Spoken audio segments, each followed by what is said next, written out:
السلام علیکم ورحمۃ اللہ وبرکاتہ۔ بسم اللہ الرحمن الرحیم۔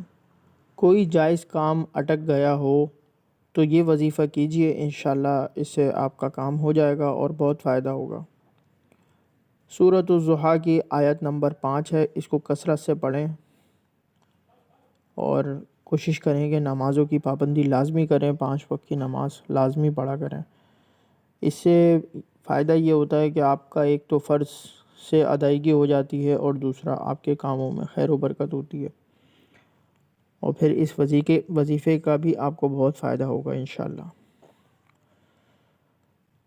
ترجمہ ہے، تجھے تیرا رب بہت جلد انعام دے گا اور تو راضی خوش ہو جائے گا۔ وَلَسَوْفَ يُعْطِيكَ رَبُّكَ فَتَرْضَىٰ۔ سورۃ الضحیٰ کی آیت نمبر 5۔ مزید ایسی دینی معلومات حاصل کرنے کے لیے چینل کو سبسکرائب، لائک اور شیئر ضرور کیجیے۔ جزاک اللہ خیرا۔